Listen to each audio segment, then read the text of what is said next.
Good morning all. Today we will learn about copper metabolism. Mineral metabolism, the competency number is BI 6.9 and BI 6.10.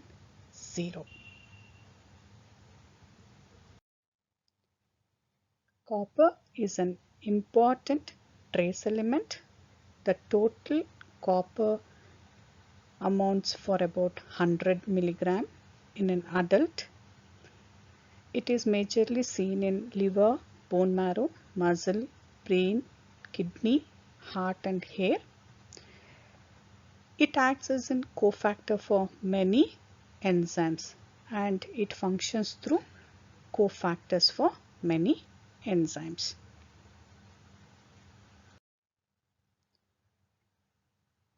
Meat, organ meat especially, poultry, shellfish, egg, cereals, green leafy vegetables, nuts, dark chocolates, they are the good sources of copper. Do remember, milk and milk products are poor sources of copper.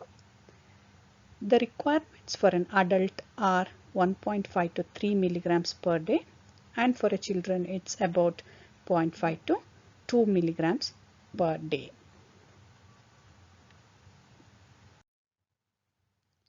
Metabolism of copper, especially the absorption. As I said, it occurs in the duodenum. From the lumen, copper is absorbed into the intestinal mucosal cells via copper transporter 1.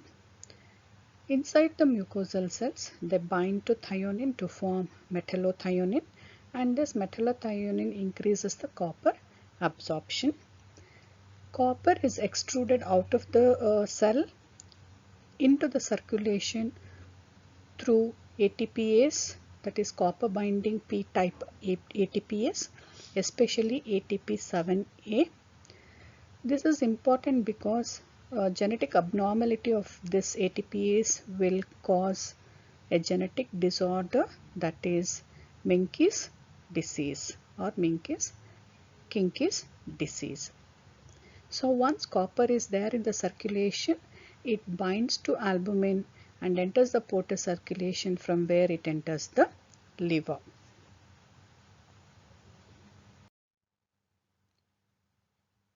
So copper bound to albumin is taken up into the hepatocytes, and in the hepatocyte it binds to aceruloplasmin to form ceruloplasmin. So ceruloplasmin can bind 6 copper atoms very tightly, and they can be released into the circulation where they act as a storage, and other cells can take up this copper. Apart from this, 90% of copper is extruded into the bile through another P-type ATPase, a copper binding P-type ATPase, that is ATP7B. Any defect, genetic defect of this ATP7B will cause Wilson's disease. So ATP7A, that is there in the enterocytes, defect in that will cause Menkes disease, and ATP7B, which is there in hepatocytes and other cells, will cause Wilson's disease.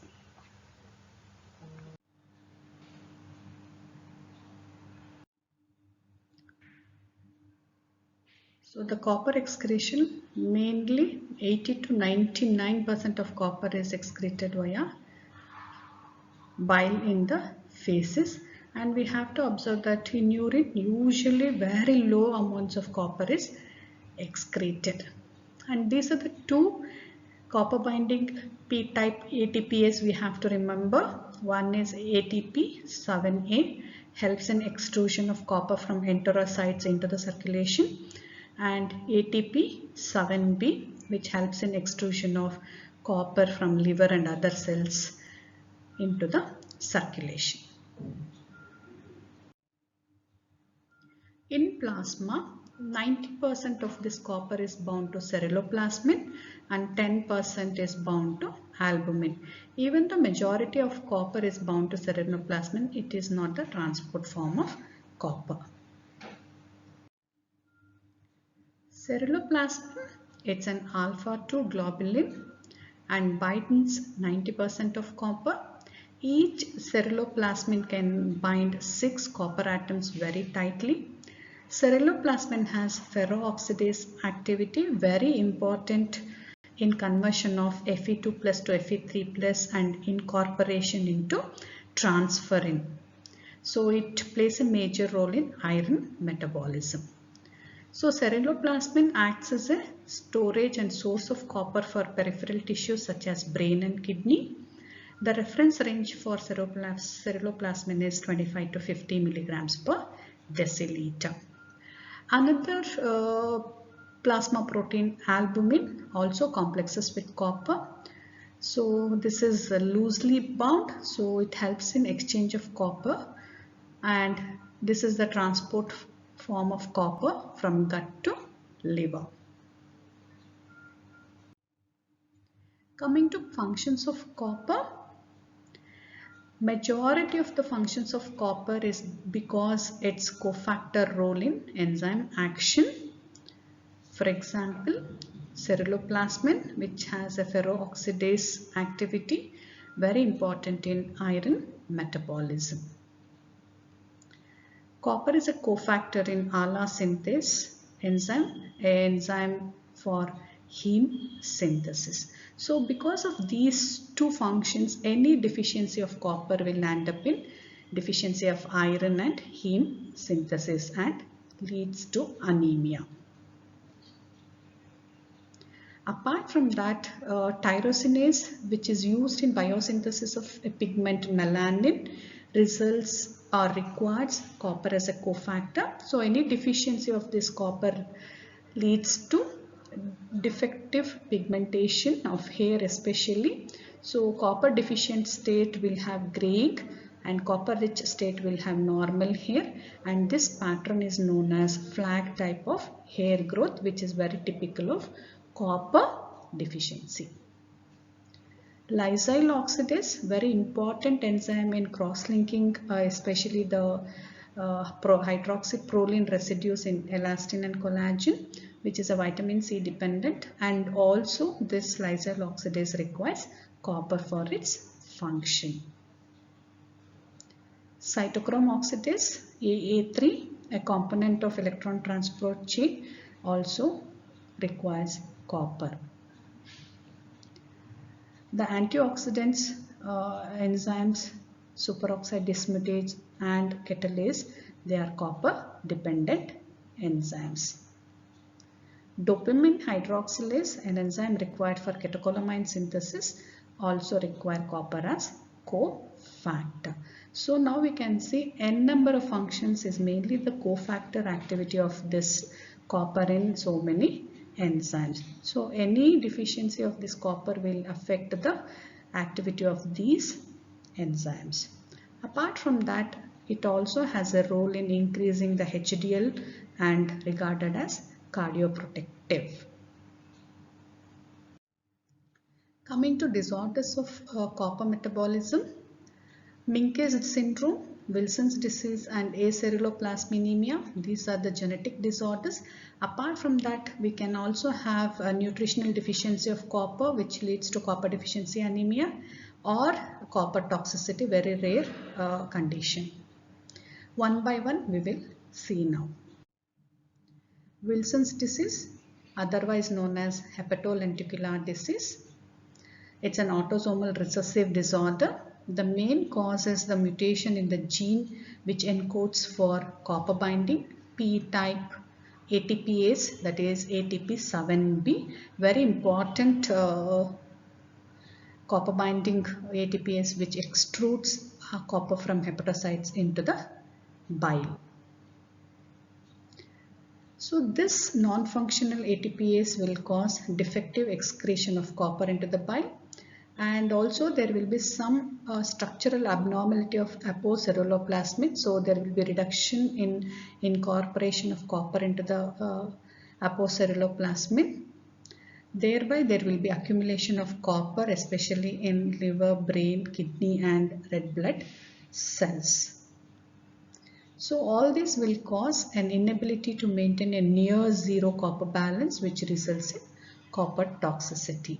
Even though the serum copper can be less, but in the tissues there will be accumulation of copper, which causes damage of these tissues. Coming to the clinical manifestation, as copper is accumulated in the tissues, so we can majorly see the liver is affected where there is hepatitis. If not treated, can go with cirrhosis. Copper accumulation in brain causes neurological manifestations like tremor and dementia. And very typical sign of Wilson's disease is the accumulation of copper, which is known as in the eye, which is an ophthalmological manifestation.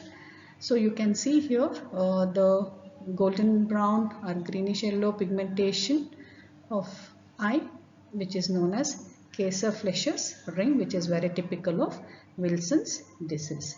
Apart from that, there will be tubular defect in reabsorption of amino acids and glucose, which leads to amino aciduria and glycosuria.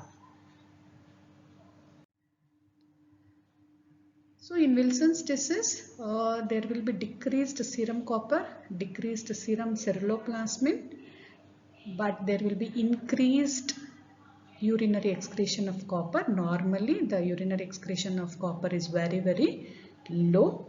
Apart from that, there will be marked accumulation of copper in liver and other tissues. The treatment of Wilson's disease is mainly use of copper chelating agents. Example is penicillamine. This is a very good copper chelating agent. Apart from that, zinc is also tried because it reduces copper absorption.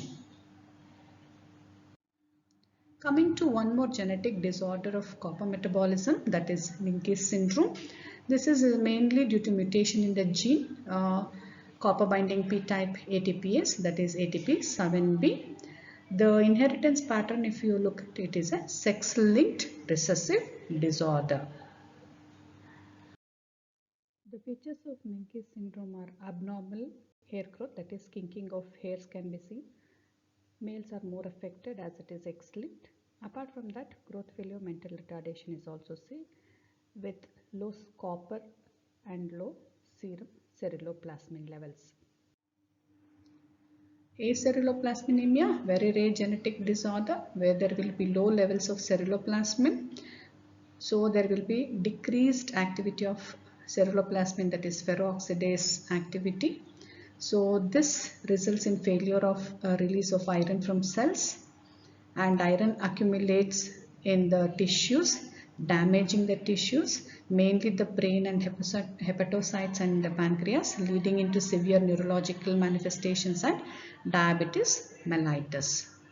So the treatment is again chelating agents and administration of ceruloplasmin is recommended. Apart from these genetic disorders, copper deficiency can also occur in malabsorption, malnutrition disorders, and if there is excretion of proteins in nephrotic syndrome, so the copper deficiency can occur. Again, the main feature is there will be bone disorders, anemia. Usually they say it is microcytic normochromic. If copper deficiency is associated with iron deficiency, then we can see microcytic and hypochromic anemia. Hypopigmentation of skin and graying of hair, that is flaxine of hair, is seen because copper is a requirement for melanin synthesis. And atrophy of myocardium is seen because the elastin and collagen formation, they require the cross-linking, they require copper-dependent lysyl oxidase enzyme. Copper toxicity very rarely is seen when there is excessive intake or in Wilson's disease. The common features are nausea, vomiting, diarrhea, hepatitis, cirrhosis and renal dysfunction. Thank you.